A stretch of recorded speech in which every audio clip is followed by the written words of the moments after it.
Comment combattre ces fléaux qui est le tribalisme en République démocratique du Congo? En tout cas, la question mérite d'être posée au regard de la montée du tribalisme avant, pendant et après les élections en République démocratique du Congo. Mesdames et messieurs, c'est votre mission Synopsis et magazine de la rédaction de Canal Congo Télévision, co-présenté avec ma consoeur Nadine Tchoti-Gombo. Des invités dans ces studios, il s'agit donc du professeur Kamba Iwacha. Il est historien des mentalités, professeur ordinaire, secrétaire général académique honoraire de l'Université pédagogique nationale et puis ministre honoraire de l'enseignement supérieur et universitaire. En face de lui, nous avons eu le réel plaisir de recevoir Monsieur Norbert Yamba. Il est consultant international sur les questions de développement. Avec nos invités, nous allons scruter cette question à fond, cette problématique qui est le tribalisme en République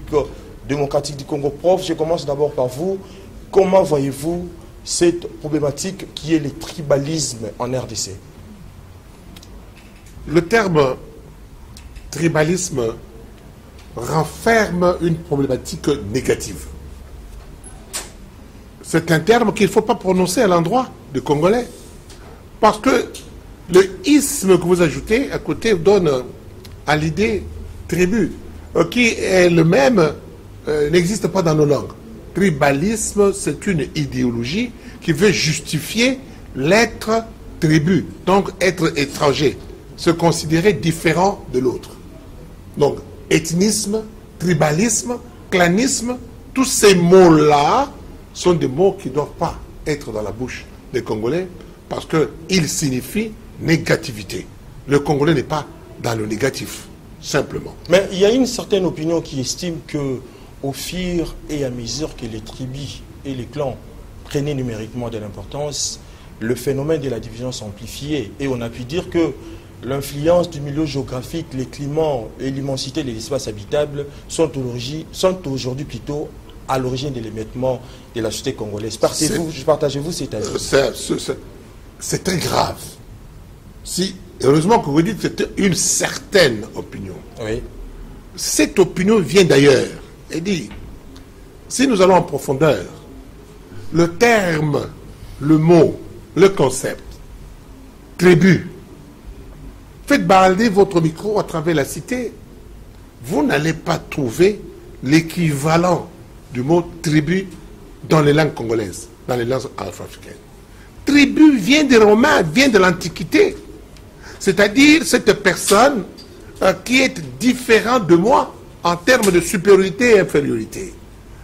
Tous ceux qui tombaient sous le coup de la civilisation romaine avec un C majuscule, on les appelait tribus, avec l'idée de barbares, avec l'idée de société non organisée, avec l'idée de inférieur, avec l'idée de singe, avec l'idée de tout ce qui est négatif.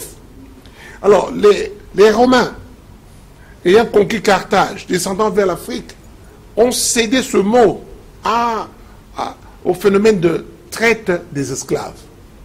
Alors, les traiteurs, vous voyez, traiter quelqu'un, le traiteur, les commerçants, oui, les mercantiles, qui venaient vers l'Afrique pour acheter, pas les hommes, pour acheter les semblants des animaux.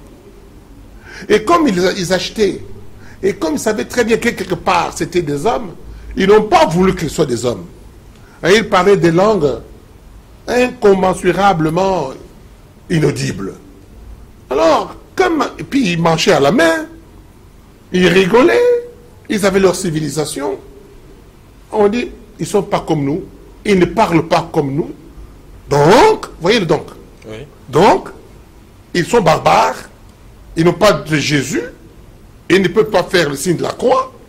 Nous disons qu'ils sont comme les tribus.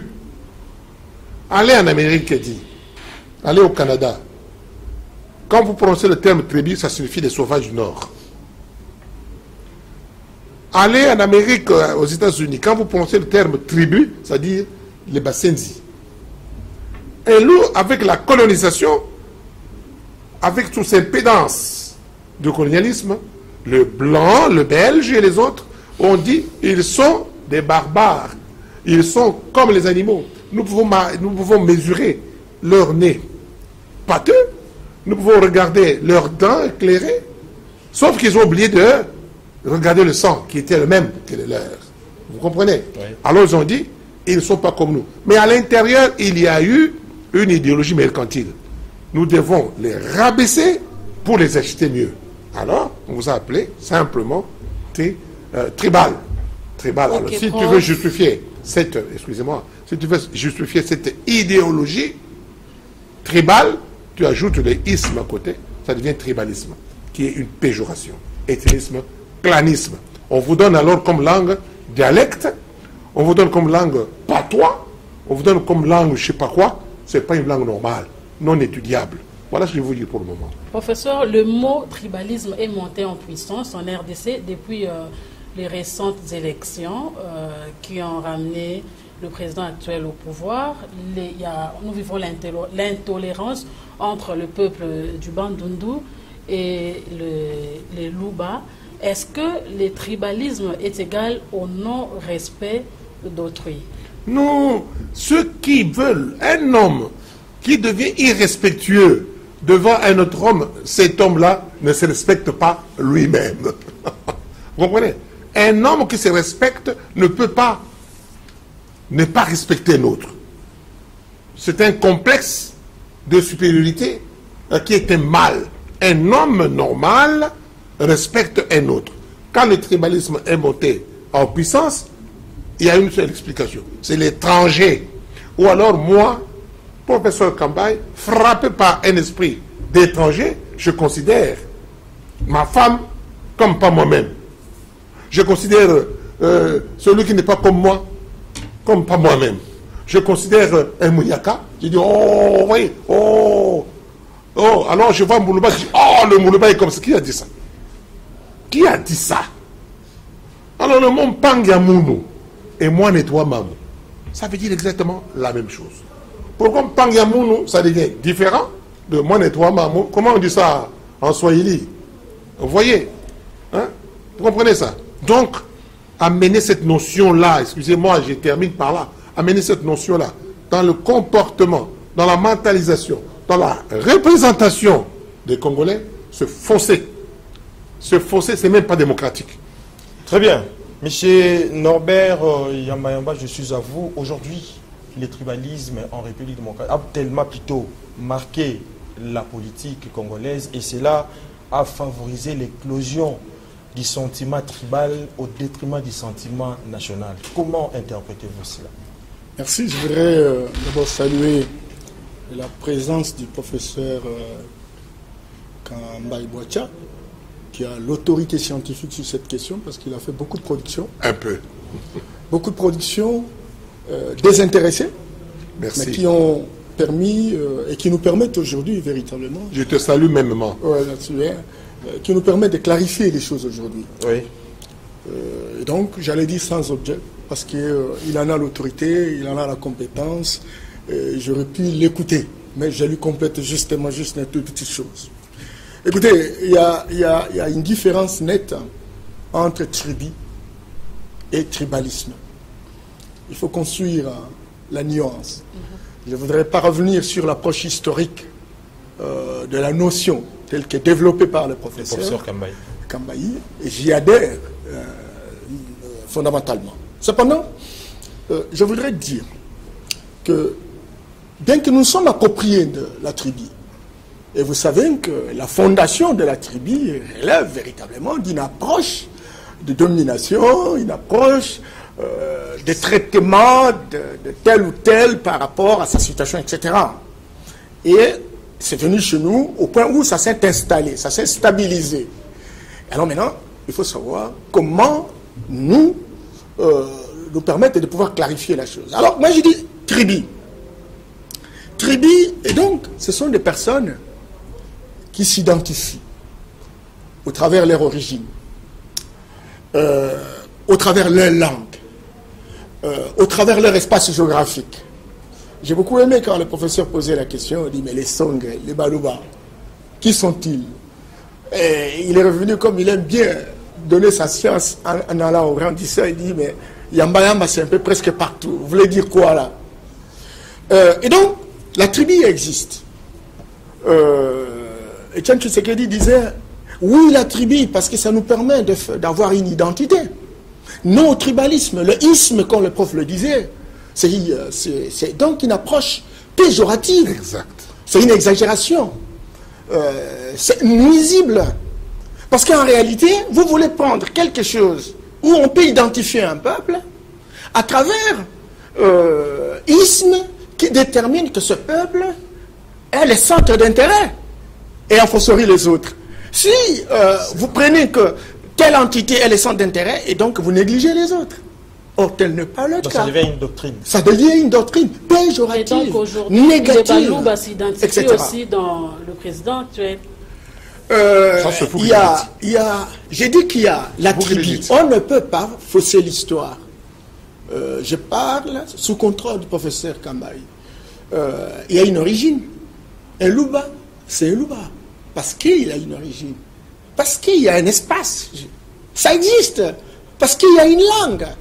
Est-ce que c'est pour autant dire que le Moulouba, parce qu'il a une origine, il a un espace, etc., il est supérieur aux autres? Moi, j'ai dit non. C'est un faux débat. Mais il faut aussi relever les caractères combien néfastes du Moulouba. Les conflits d'intérêts sont nombreux chez les Balouba. Non, je voudrais simplement vous dire ceci. Vous savez, à un moment donné, quand on a exagéré cette histoire de tribalisme, Louba, etc., j'ai vu quand les soilophones sont arrivés ici. Je me suis dit, mais comment on a toujours accusé les Balouba, encore que je vois le comportement plus exagéré d'ailleurs. J'avais vu avec les Bangalas, etc. Je suis en train vraiment de le percevoir à travers ce que j'observe dans beaucoup de provinces, etc. Écoutez, le débat est fondamentalement intellectuel. Je voudrais simplement dire que nous sommes dans une entité, nous sommes un peuple. Et Mobutu s'est battu pour que véritablement il y ait une unité nationale. Oui. Et qu'on s'identifie comme Congolais. Et nous sommes véritablement les Congolais. Et dans 60% de notre peuple, on est véritablement Congolais. Et que nos petites tribus sont des sous-entités. Ce sont des sous-entités qui n'ont pas une influence grandissante au niveau véritablement de la mentalité de ce qui représente les valeurs intrinsèques du Congolais. Cependant, comment ça s'amplifie? Ça s'amplifie simplement parce que on a vécu depuis 1900... pas seulement 1960, le professeur connaît mieux que moi par rapport à l'évolution de la situation. L'élite politique n'a pas réussi à se battre pour amener le débat de la prospérité. On est resté plus sur les débats d'opinion. On n'a pas travaillé pour transformer la République. L'émergence du Congo. Construire l'émergence, oui, au travers la desserte des services de qualité à l'ensemble de nos concitoyens. Et aujourd'hui, c'est difficile d'avoir du travail. Il faut peut-être connaître le professeur Kambaï. S'il a une opportunité, il va me sauver. Aujourd'hui, c'est difficile de pouvoir envoyer les enfants à l'école. Il faut peut-être que je connaisse Eddy Kabea, etc., qui puisse m'aider, etc. Et donc, nous avons... C'est ce qui se passe. Excusez, je suis en train de réfléchir. Oui. Et nous avons deux types de relations sociologiques. Il y a les relations organiques et les relations mécaniques. Monsieur Yamamba, est-ce que ce que vous venez d'évoquer là, c'est un travail d'une élite ou bien d'une classe dirigeante? Le deux. Comment? Le deux. Regardez, je suis en train de terminer ma réflexion. Je dis que nous avons des relations sociologiques mécaniques. C'est-à-dire que quand on est au village, c'est très clair que tout le monde connaît tout le monde. Et donc la solidarité existe par son essence. Parce que tout le monde connaît tout le monde. Chaque enfant peut entrer dans la parcelle de voisins et manger sans difficulté. Lorsqu'on vit en ville, il y a des relations, ce qu'on appelle des relations organiques. Hein. C'est par fonction. Hein. Moi, je travaille, il est professeur, moi, je suis consultant, vous êtes journaliste, etc. On peut se retrouver dans une entité. Peut-être qu'on n'a même pas la même origine, mais on a des relations de travail, on a des relations, des amitiés construites autour de ce que nous faisons. Et donc, quand on est en ville, étant donné que le travail qui aurait pu servir véritablement de l'étimotive et de la capacité de résoudre les problèmes des citoyens, ce travail est inexistant, ou même ce travail est opérationnel, mais maigrichon. Qu'est-ce qui se passe? Il y a des réflexes de la prise en compte de la dimension sociologique mécanique au village. C'est comme ça que vous voyez tout le monde ressortissant de tout le monde veut faire une déclaration de soutien. Digne fils de. Digne fils de terroir. Ça veut dire quoi? Ce sont des Congolais. Oui, ce sont des Congolais. Mais vous voyez le dispatching, combien de tribus dans chaque pays, etc., dans ce pays, entre ressortissants. Alors l'idée, c'est quoi? Le professeur Kamba Ibouacha, digne fils de Mbujimaï, de Kabeya Kamwanga, devenu, je ne sais pas, ministre, premier ministre, etc. Parce que, au recteur d'université, vous avez été, vous étiez même plus que ça, professeur. Mais, écoutez, que pensent les gens de Kabeya Kamwanga? Kabeya Kamwanga dit, parce qu'on n'a pas du travail aujourd'hui, notre digne fils a accédé à des responsabilités. Et donc c'est l'occasion pour nous, véritablement, d'avoir des responsabilités. Parce que on peut être 1000 personnes, mais écoutez, on a besoin de 5 personnes. Alors maintenant, on est basé à un choix. Et donc, de préférence, nous pouvons trouver du travail parce que nous avons notre fils qui a des responsabilités. Et ça a beaucoup joué. Parce que l'élite politique n'a pas été en mesure de travailler dans la perspective de produire des richesses. Disperser ces richesses pour résoudre les problèmes de la population. Et la population se renferme autour de leur tribu pour dire c'est peut-être là qu'on va véritablement trouver solution. C'est comme ça que quand quelqu'un meurt, on n'a pas l'argent pour l'enterrer, on fait quoi? On recourt à l'association de ressortissants et on cotise de l'argent, etc. Entre-temps, on achète le cercueil, on va l'enterrer. Donc la sécurité sociale devient véritablement liée à l'association de sa propre tribu. Et en phosphorus, on peut aller jusqu'au niveau de sa propre province. C'est comme ça que vous avez tendance à voir quand un homme politique parle. Mais moi, je suis leader, par exemple, de l'Équateur. Je suis leader de l'Eswahilophones. Donc, il y a une sorte de référence qui garantit véritablement la sécurité de tous ces gens-là. Et donc, ça construit, ça venime la situation au point où, quand je suis Moulouba, je me sens protégé par un Moulouba. Quand je suis Mungwandi, je me sens protégé par un Mungwandi. Or, les autorités actuelles, les autorités de la République doivent se battre pour qu'on donne des solutions. Si Mungwandi peut trouver du travail, si Moulouba peut trouver du travail, si Mukongo peut trouver du travail. Et donc, chacun devra vivre. Les autorités d'aujourd'hui ont du pain sur la planche. Alors, monsieur le professeur, quel est donc l'impact du tribalisme dans une nation? Est-ce qu'on peut construire une nation avec le tribalisme? J'aimerais, madame, que vous compreniez ce que mon ami et mon frère Yamayama vient de dire. Et en un mot, dans ce qu'il a dit, il faut utiliser le terme repli stratégique. C'est négatif. On se replie dans chez soi non défini. On se replie parce qu'on est faible de construire en plus. On se replie dans les isoloirs, l'espace sociologique insignifiant. Parce que si vous posez la question aujourd'hui à Kinshasa, qu'est-ce que c'est un Moulouba? Madame, je vous dirais, vous serez difficile à définir qu'est-ce qu'un Moulouba. Vous allez vous divaguer, vous allez entrer dans les origines. Faites attention. Qu'est-ce que les origines? La genèse. Vous entrez dans les origines. Et quand vous êtes dans les origines, vous trouverez les Bénins, les Bakwa, les Bénins, les Bénins et les Bénins. Alors vous amenez votre repli stratégique, une grosse nocivité à Kinshasa, et autrement défini quand tu es au Bas-Congo. Vous appelez cela, vous êtes au Congo? Oui. Allô au Bas-Congo, on vous dira quoi? Moi je suis Manyanga. Mais allô chez Manyanga, on vous dirait, ah non, moi je suis d'en haut, moi je suis d'en bas. Voilà la négativité. Vous ne pouvez pas construire l'unité de pays là-dessus. Mais professeur, pourquoi lorsqu'on parle du tribalisme, on est comme toute la responsabilité au peuple Luba? Ah non, attention, faites attention. Tout Moulouba qui se considère aujourd'hui supérieur à d'autres peuples du Congo, il est dans le néant. Il est négatif. Mais lorsqu'on dit des Moulous vantards, c'est une glorification ou une insulte? Et dit, quand vous m'appelez moi, des Moulous vantards, je dois m'énerver. Parce que je ne peux pas bâtir une valeur sur une négativité. Être vantard, c'est négatif. Vous ne pouvez pas me dire que moi je suis vantard, donc je suis Moulouba. Vous ne pouvez pas. Vous m'injuriez. Et lui, il a l'expérience. Quand vous dites à quelqu'un, de Moulou Vantard. Et le Moulou, bah, lui, quelque part, il dit, non, c'est vraiment Vantard, mais je suis intelligent. Monsieur, ce monsieur-là, excusez-moi, ce monsieur-là est dans le faux. Il est faux. Il est faux. C'est un homme qui a développé ses capacités pour avoir un plus. Le plus, ça donne le progrès. Je donne un autre exemple. Oui. Je suis professeur. J'entre dans une classe de 1000 personnes pour donner mon cours. Quand j'entre, je dis, allez, tous les Balouba, mettez-vous à gauche. Tous les autres, mettez-vous à droite. Et quand je donne mon cours, je mets le dos à tous les autres. Je donne mon cours au Balouba. Mais je pénètre un peu plus loin. On dit, ah, messieurs, vous êtes des Balouba, oui. Vous êtes d'en haut ou d'en bas? C'est quelle notion? Où se trouve la ligne?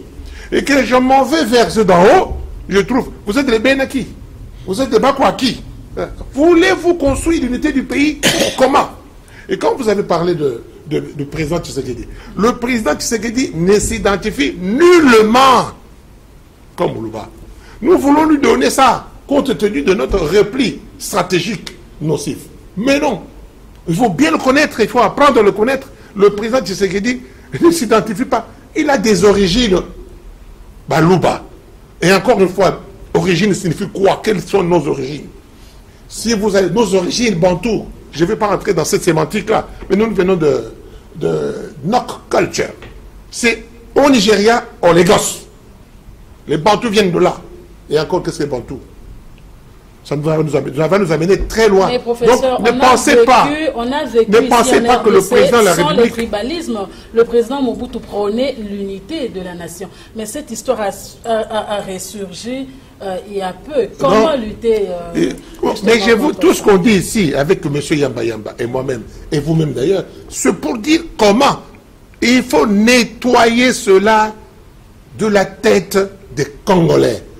Juste à l'heure, avant de commencer l'émission, nous avons dit Congo Ndemboka. Nous devons tous avoir ça comme parti politique. Mais professeur... Congo Ndemboka, mettez ça en tête. Congo Ndemboka. Il faut que les gens de Manianga se disent, ah, je suis Congolais d'origine Manianga. Vous voyez, je suis belge d'origine... Mais professeur Kamai Bouachi, comprenez ça, s'il vous plaît, comment les nettoyer alors que aujourd'hui le peuple Louba par... le peuple Balouba, oui. Balouba, oui, par un sursaut d'orgueil, ont triomphé aujourd'hui de l'animosité entre eux et se sont unis. Mais ces comportements susceptibles d'être taxés de tribalisme a aujourd'hui largement contribué à cristalliser la question des Balouba dans la conscience collective. J'aimerais que vous quittiez. Oui. Quand vous avez très bien suivi M. Yamba Yamba, oui, et que vous m'avez très bien suivi, vous devez changer la façon de voir la chose. Ceux qui pensent qu'ils sont supérieurs sont dans le faux.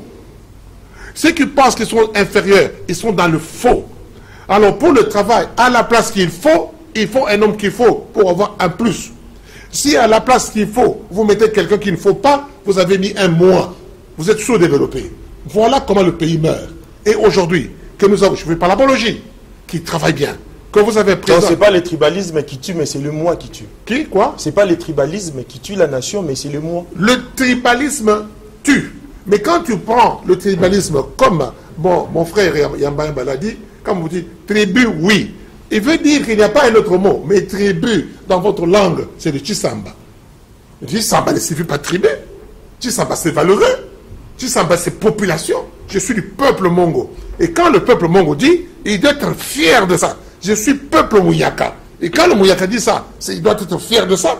Je suis Ngbandi, Ngbaka, Moololo. Je suis Mbindi, je suis Mukete, je suis Bukuba. Ça fait le Congo. Congo Ndemboka. Mais vous venez vous dites, je suis de la tribu Mouyaka. Dialecte, le mot dialecte signifie péjoratif. Mieux, le mot patois, monsieur. C'est l'étranger vous appelle ainsi. Et au Congo, vous dites qu'est-ce qu'il faut faire? Messieurs, votre émission est à glorifier. Pourquoi? Parce qu'il faut enseigner. Et il le sait, mon frère le sait. Il faut enseigner. Changer de programme d'enseignement primaire. Changer de programme d'enseignement secondaire. Changer de programme à l'université. D'abord le Congo, ensuite l'Afrique. Mais c'est un travail de longue haleine. Comment réformer signifie quoi? Civiliser signifie quoi? Vous comprenez? Oui. Alors, l'élite, alors, ce mot-là, ne devient pas celui qui a fait l'université. Parce que celui qui a fait l'université est simplement universitaire. C'est celui qui a lu des livres.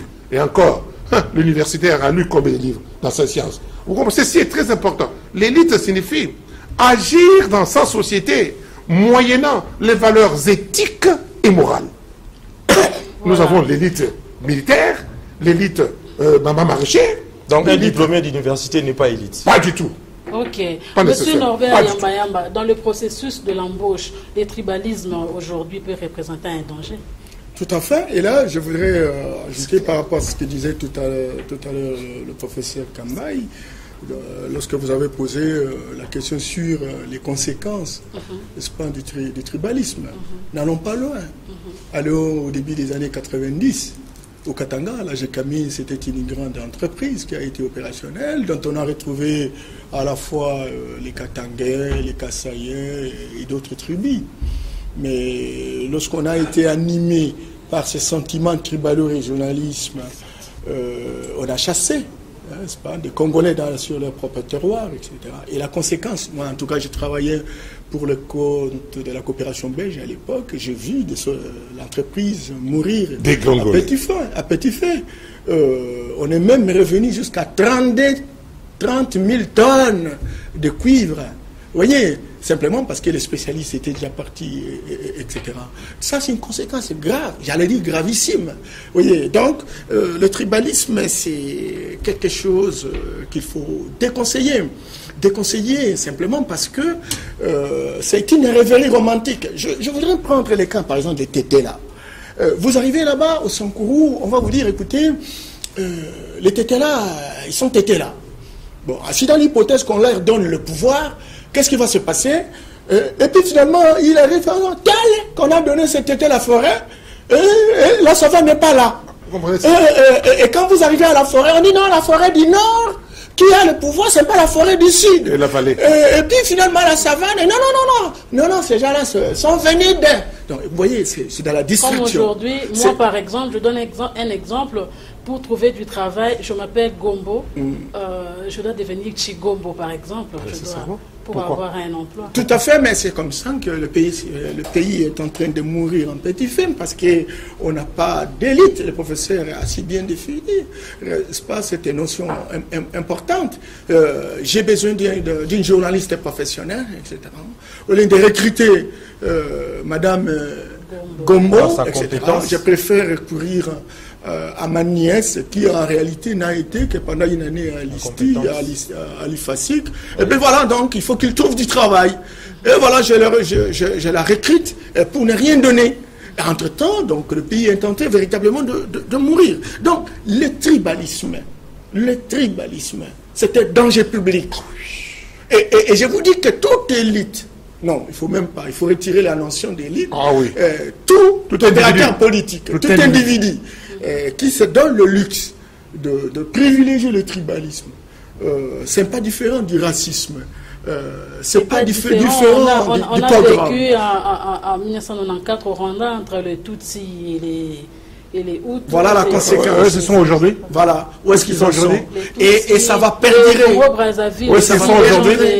Pascal Issouba. Où est-ce qu'ils sont aujourd'hui? La guerre entre Tutsis et Hutus n'a jamais terminé. Donc, ça n'a jamais terminé. Donc je voudrais simplement dire qu'aujourd'hui, plus que jamais, et ça c'est très important, parce qu'on est parti sur ce qui est arrivé maintenant. Félix Tshisekedi, le prof l'a dit, il n'a même pas l'idée de tribalisme, même si on lui colle ça. Même si on lui colle ça, et même quand il est avec vous, mais il est loin. Il est quand même au courant de ce qui se passe. Il est au courant, et c'est comme ça que vous organisez cette émission. Nous faisons aujourd'hui. Mais c'est que ça, justement, ce n'est pas la responsabilité d'un seul individu. Il faut véritablement que ce soit une pensée partagée.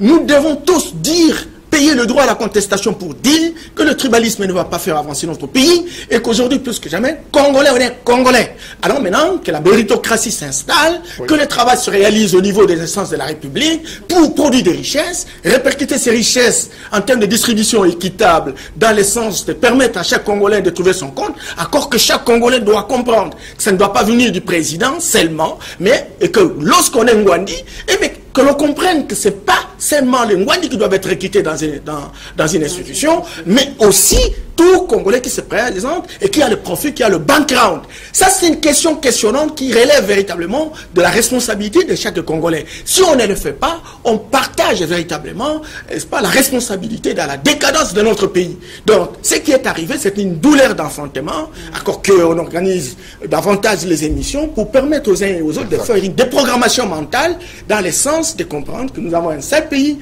nous avons une seule nation, nous avons le seul défi, lutter contre la pauvreté de notre peuple, et chaque citoyen devra trouver son compte parce que les dividendes de la République seront équitablement répartis. Professeur Kambaï Boacha, s'il faut mesurer aujourd'hui le méfait du tribalisme chez les Bantous, faudra-t-il admettre aujourd'hui que c'est la cause de la spoliation des terres et des richesses de l'Afrique par les étrangers? Non, non, non. Écoutez, maintenant que nous connaissons que l'étranger nous a mal fait, aujourd'hui, nous pouvons mesurer la mauvaisité et la non-mesure. Les mots n'existent pas. Il n'existe pas, je l'utilise pour les besoins de la cause. Ça, vous connaissez ça ici. Hein? Nous sommes dans la mauvaisité et la mauvaiseure. Nous connaissons ça, que l'étranger nous a mal fait.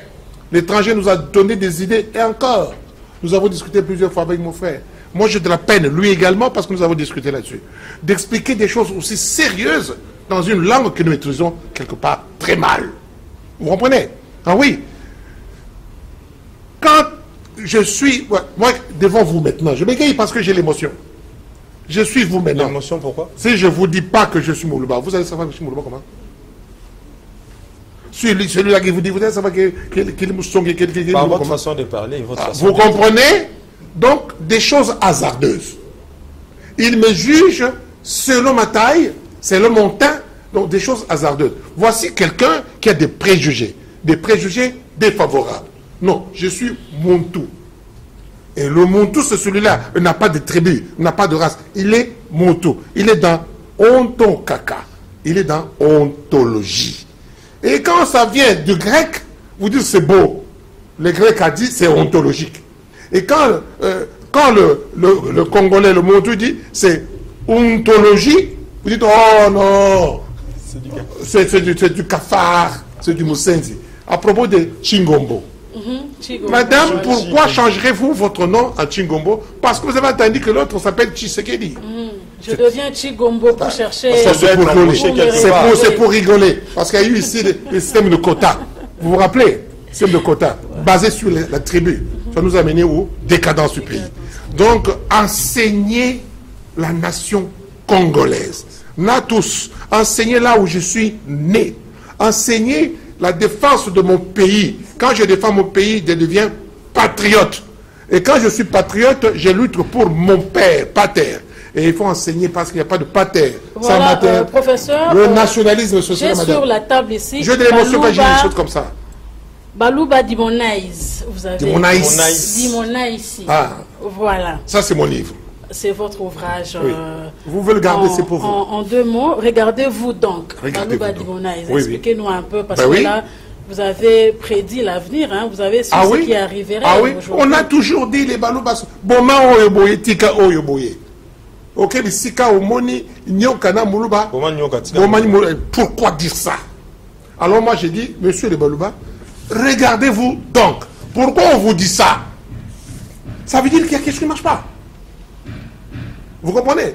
Nakuti moulouba moko, nakuti moulouba moko, na ba Congolais 15. Monsieur les Balouba, regardez-vous donc. Les livres, je ne fais pas l'apologie de mon livre. Je vous dis simplement le livre, je veux vous montrer. Regardez-vous donc. Les Bayaka. Bêtement, on dit que les Bayakas sont. Les Bakongos sont. Les Mongos sont. Les Mongos sont des voleurs. Les Bayakas sont. Les Balouba sont. Et ce sont des qualités, ça. Et ce sont des valeurs. Pourquoi on doit qualifier un peuple à partir de la négativité? Mais, professeur... Vous êtes vous-même négatif. Vous comprenez? Vous comprenez? Oui. Vous me qualifiez de négatif à partir de ma taille, à partir de ma langue, à partir de mon teint, à partir du fait que je suis boiteux ou pas. Mais vous-même, vous êtes boiteux. C'est très clair. Vous êtes Montou. Point. Vous êtes Montou. Comme moi, Montou. Comme M. Yabayabé Montou. Madame est Montou. Quelque part, vous amenez la chose là dans le foyer. Et si vous considérez que votre femme est inférieure à vous, vous êtes un faux mari. Et si vous avez mis ça dans la tête de votre femme, à tel point que votre femme dit « Mon balika kate », c'est une mauvaise épouse. Azali molonga ni wayo. Ok, professeur, comment éliminer alors ce fléau qui nous gangrène actuellement? C'est ce que vous faites. Nous chutons, hein. Nous, on les fait, mais dans d'autres instances aussi, on doit le faire. Bien entendu, il faut un agenda stratégique autour de cette question. Le premier élément fondamental, c'est qu'il faut lutter contre la pauvreté. Lutter contre la pauvreté suppose que construire une répartition équitable du dividende de la République, qui ne tient pas compte de telle ou telle tribu, mais qui tient compte du Congolais selon ses mérites, etc. Ça, c'est la première chose. Deuxième chose, il faudrait que les politiciens soient déprogrammés mentalement, parce qu'ils sont pour beaucoup recherchant des stratégies de repli. Ils ont tendance à aller chez eux et construire une dynamique telle que, si ça ne marche pas chez nous, c'est parce qu'il y a des ressortissants de tel ou tel endroit qui sont venus travailler chez nous. Exact. Le jour où ils vont partir et nous resterons seuls, nous allons nous en sortir. Donc il faut une remise en question. C'est une remise en question. Encore qu'il faut avoir véritablement des hommes d'État qui croient au Congo, qui croient que le Congo et le Congolais est important, en dehors véritablement des tribus qui sont essentiellement des entités d'identification. Il faudrait également que la presse joue son rôle. La presse, au travers des thématiques désintéressées, mais qui permettent véritablement de construire la performance de la société. On est tout le temps dans des débats d'opinion, on n'est pas dans les débats de fond qui portent sur la prospérité de la République. Et c'est comme ça qu'on construit des dissensions. Il faut donc que les médias s'y intéressent et s'investissent pratiquement par rapport à cette dynamique. Mutandis mutandis, pour les institutions de dissuasion, les structures de dissuasion, notamment les cours et tribunaux, la société civile, les assemblées, à différents niveaux d'atterrissage. On a besoin d'avoir un langage qui permette véritablement de décrisper, de dégonfler les tensions, de dédramatiser l'atmosphère des relations entre les individus. Encore que la justice soit faite, et les cours et tribunaux recherchent des infractions. Lorsque Mobutu disait, monsieur le professeur connaît à l'époque, il disait, je voudrais que chacun, lorsqu'il constitue son cabinet, qu'il ne soit pas, qu'on ne puisse pas retrouver tout son cabinet avec ces gens qui sont ici, de sa tribu. Qu'on sache, on peut bien prendre certaines personnes qui ont des compétences requises, mais pas tout le monde. Et donc, il faut une volonté volontariste dans les chefs de dirigeants de la République qui, en réalité, décolonisés de cette étiquette de tribalisme et qui veulent véritablement construire une nation congolaise où le Congo et les Congolais trouvent leur compte avec amour, avec solidarité intergénérationnelle. Ça, on en a besoin et ça constitue pour nous un grand défi, alors que ces défis soient appropriés par tout le monde, y compris le paysan, qui ne doit pas dire que tel, parce qu'il est venu de tel endroit, ne peut pas avoir un morceau de terre pour cultiver. Merci, M. Yamba. Professeur, pour que moi je ne devienne pas Chigombo, qu'est-ce qu'il faut faire pour... Enlève ça, madame, de votre tête. Vous voulez jouer. Voilà. Vous voulez simplement être déplaisant. Hein? Chigombo, non. Votre maman vous a donné un très bon nom, Gombo. Et si nous analysons l'exégèse de ce mot-là, vous allez trouver que le mot Gombo a vraiment de la valeur. Donc il faut qu'on vous enseigne ça. Si maman et papa, Gombo, nos enfants nous ont pas enseigné ça, vous devez apprendre cela. Complétant mon frère, quand il a parlé de paramètres et de paradigmes, l'école. Très bien. Revoir, j'allais vous dire ça aussi, l'école, revoir les programmes d'enseignement pour mettre d'abord le Congo dans l'écran de conscience de chaque Congolais. Revoir les programmes, s'il vous plaît. Revoir les programmes. Un enfant qui sort de l'école maternelle, il doit savoir, je suis Congolais. Et il doit le dire avec fierté. Il est à l'école primaire congolaise. Il est à l'école secondaire du Congo. Il est à l'université congolaise. On ne parle pas d'université, non, université belge, université américaine. Même s'ils sont à Athènes, c'est l'université américaine d'Athènes. C'est l'université américaine du Congo. C'est l'école belge. Ce n'est pas l'école congolaise belge. Donc, aller à l'université, apprendre le Congo. Sortir de là pour dire, je suis Congolais, je suis redevable.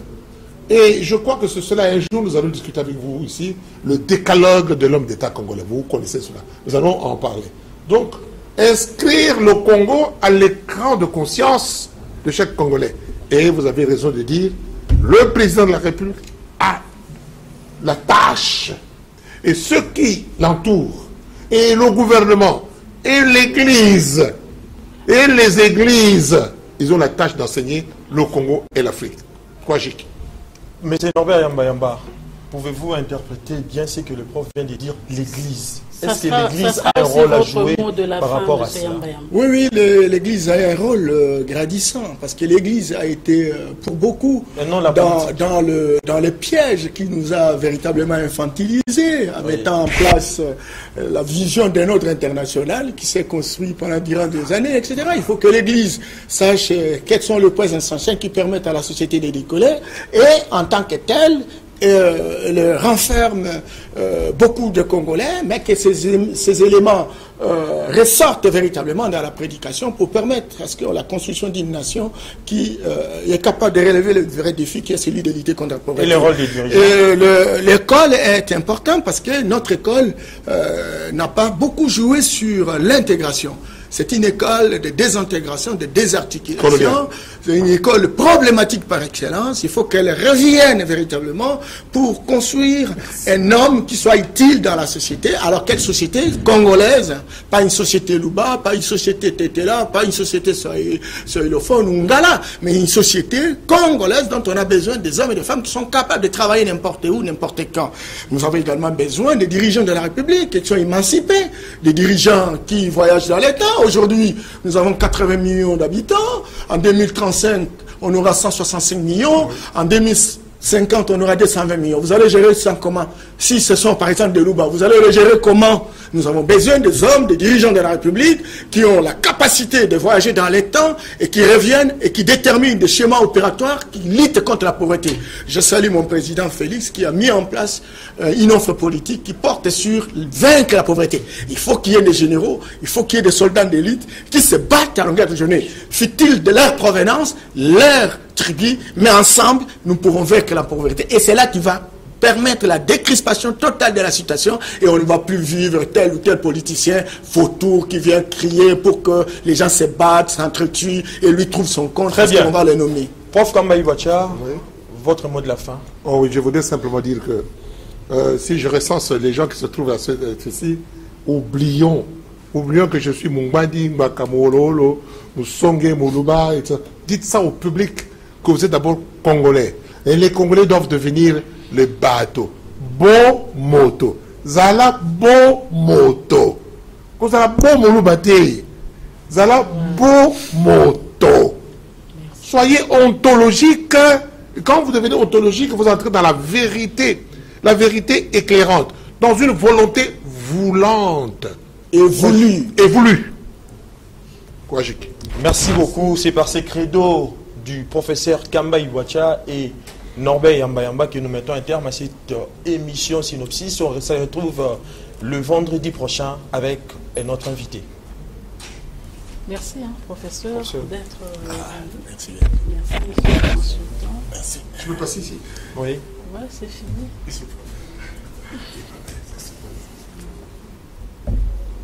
Ça marche.